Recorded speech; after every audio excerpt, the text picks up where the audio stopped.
পাবো যখন দুনিয়ার থেকে অন্ধকার কবরে চলে যাব, ঠিক কিনা? তো ওই সম্মানের আশা নিয়ে চলবো রে ভাই। আজকে দুনিয়া দুনিয়া করতে করতে আমার হায়াতের জীবন শেষ। ওরে যুবকের দল, ও যুবতীর দল, কত যুবক কবরের মধ্যে চলে গেছে। প্রত্যেক দিন যুবকের লাশের খবর পাওয়া যাচ্ছে। পত্র পত্রিকায় দেখো, এরকম ভাবে ফেসবুকের মধ্যে তোমরা দৈনন্দিন নিউজ পাইতেছ।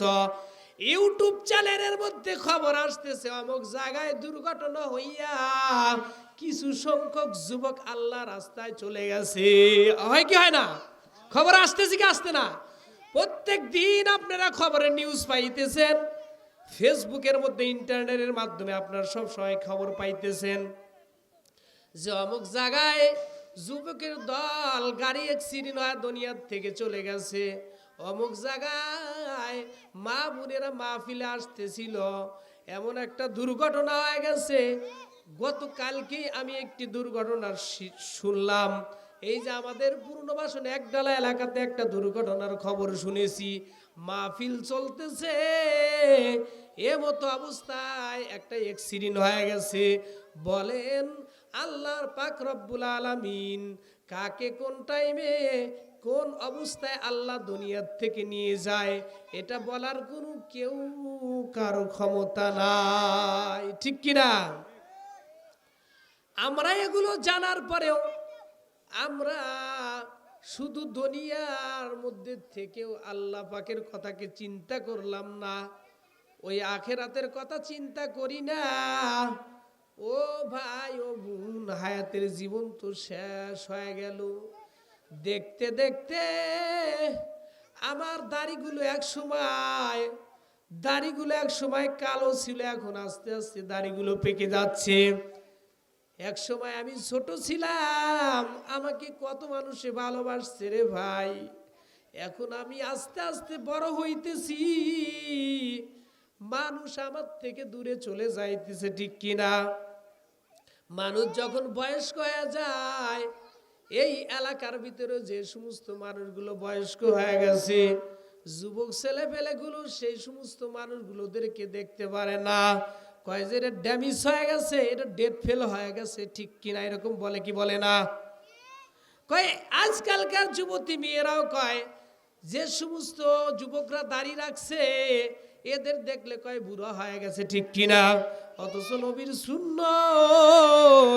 নবীর সুন্নতের যে কত দাম তুমি মৃত্যুর পরে বুঝবা। যেদিন অন্ধকার কবরে তোমাকে আমাকে নবীর নামে রেখে আসবে, ওই দিন বুঝতে পারবা নবীর মর্যাদা কত। আজকে যেই নবী দুনিয়ার মধ্যে এত কষ্ট করে গেছে, যেই নবীর জন্য আমরা দুনিয়ায় এত বিশাল আসমান পেয়েছি, জমিন পেয়েছি, যেই নবী দুনিয়ায় না আসলে আল্লাহ পাক রব্বুল আলামিন দুনিয়ায় কিছুই সৃষ্টি করতেন না, সেই নবীকে আমরা কেন মানি না? আজকে এই দুনিয়ায় থাইকা অনেক নাস্তিক বেঈমানের দল আল্লাহ এবং আল্লাহর নবীকে নিয়ে কথা কয়, আল্লাহ এবং আল্লাহর নবীকে নিয়ে কথা কয়, কলিজাটা ফেটে যায়। আবার অনেক নাস্তিকের দল আছে সাহাবীদেরকে নিয়ে কথা বলে, আবার অনেক নাস্তিকের দল আছে আল্লাহর নবীদেরকে নিয়ে কথা বলে। যদি সামনে থাকতো ওদেরকে হলকুম টান দিয়া চিপ দিয়া ধরে দুনিয়ার থেকে শেষ করে দিতাম, ঠিক কিনা? যেই আল্লাহ তোকে দুনিয়ায় পাঠাইছে, যেই আল্লাহ তোমাকে আমাকে দুনিয়ায় এত সুন্দর শরীর স্বাস্থ্য দান করলো, যে আল্লাহ পাক সব কিছু দিল, ওই আল্লাহকে কেন ভুইলা যাও রে ভাই? ওই আল্লাহর বিরুদ্ধে কেন কথা বলোস? আল্লাহর বিরুদ্ধে যখন কথা বলতে যাবি, ওই টাইমে যদি আল্লাহ পাক রব্বুল আলামিন তোমার আমার জবানটা বন্ধ করে দেয়, আর জবান খোলার কেউ থাকবে না, ঠিক কিনা? জবান কি আর কেউ খুলতে পারবে?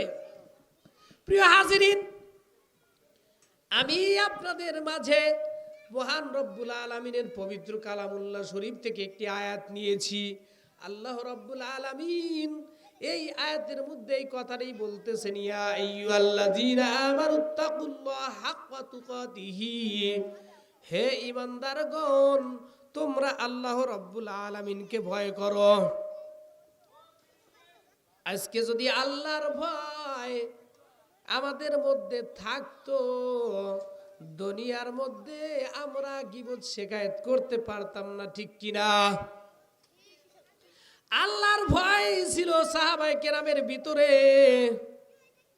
আল্লাহর ভয় ছিল নবীদের ভিতরে। দেখেন তারা আল্লাহ রব্বুল আলামিনকে কত ভয় করেছেন। আজকে তো আমরা আল্লাহকে ভয় পাই না, ঠিক কিনা? মনে মুখে যখন যেটা আছে সেটাই বলিয়া বেড়াচ্ছি, অথচ একদিন মরে যাব, দুনিয়ার থেকে চলে যাব।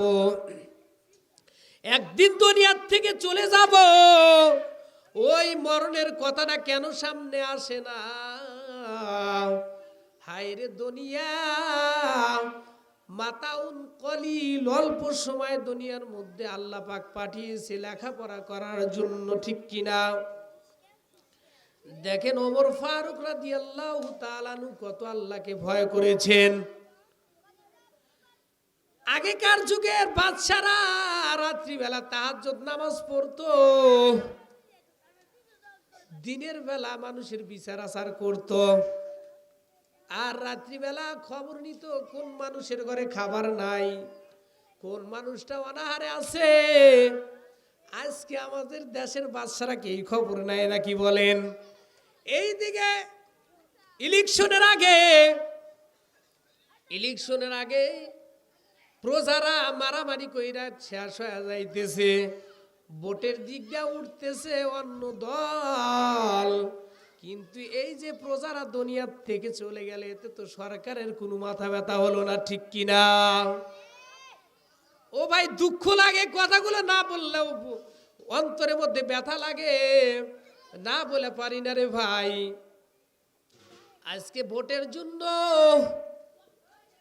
আজকে মনে করেন জামাত ইসলামের জন্য সে পাগল পারা হয়ে আছে, আরেকটি দল আছে সে বিএনপির জন্য পাগল পারা হয়ে আছে, আর একজন আছে চরমনায়ের জন্য পাগল পারা হয়ে আছে।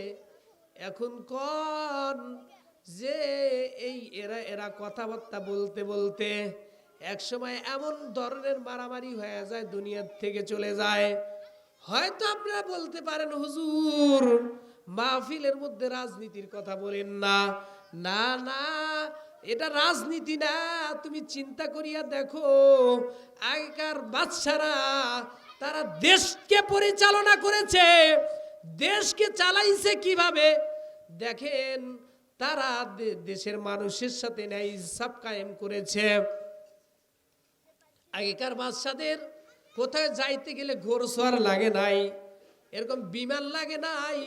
আজকে আমাদের কত কিছুর প্রয়োজন হয়, ঠিক কিনা? আজকে আমাদের অনেক কিছুর প্রয়োজন হয়।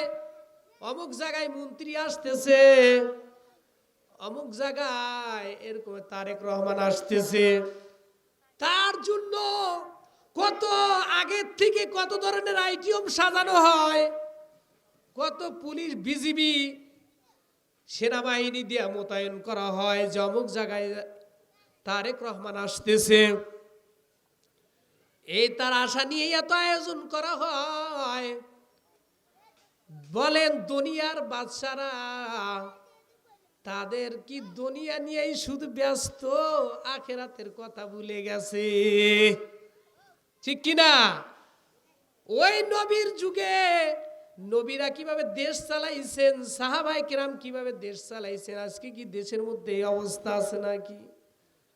আজকে দেখেন কোন বাদশাহ দেশের কোন রাজা খবর নেয় না, কোন বোন কোন অবস্থার মধ্যে আছে, কোন বোনের মেয়ে বিয়ে দিতে পারতেছে না, কোন বোনের টাকার সমস্যার কারণে চিকিৎসা করতে পারতেছে না, কোন বোন হসপিটালে পড়ে আছে, কোন বৃদ্ধ মা ঘরের মধ্যে পড়ে আছে,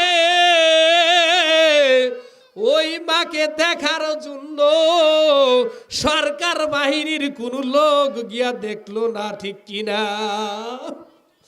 দুঃখ লেগে যায়। দেখেন আগেকার বাদশারা আল্লাহকে পাওয়ার জন্য, আল্লাহ রব্বুল আলামিনকে পাওয়ার জন্য রাজপ্রাসাদ ছাইরা দিছে রে ভাই, প্রাসাদ ছাইরা দিছে। আপনারা জানেন এই ঘটনাটি প্রসিদ্ধ, বলখের বাদশা ইব্রাহিম ইবনে আদহাম।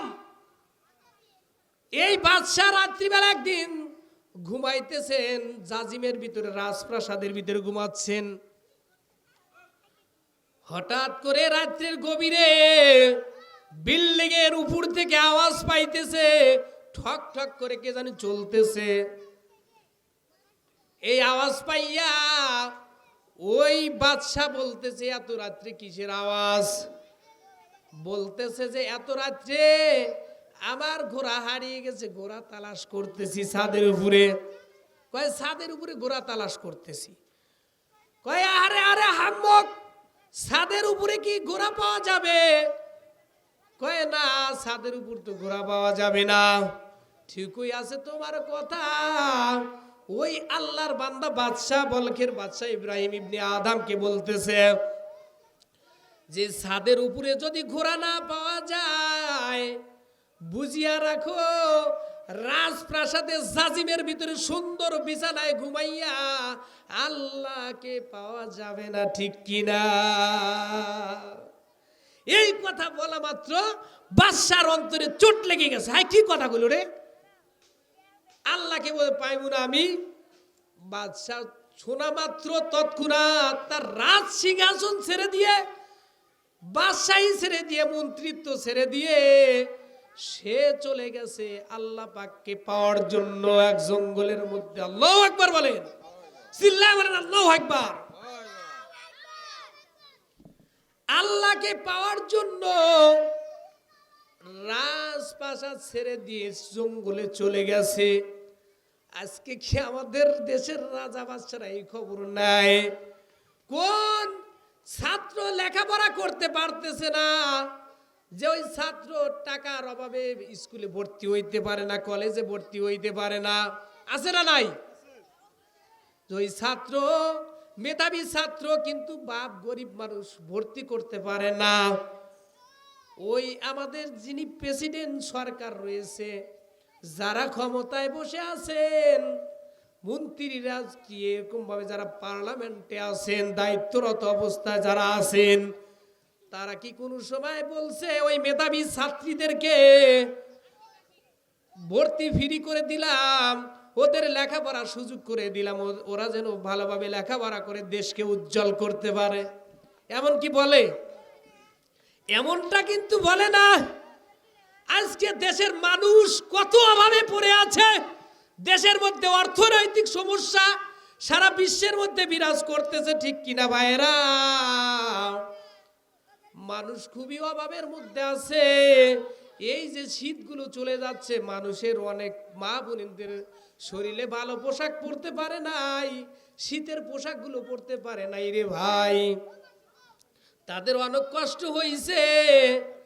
দেশের যারা নেতৃত্ব দিয়েছে, দেশের যারা দায়িত্বে ছিল, কোনো সময় আইসা কয় নাই যে মা ও বোন তোমার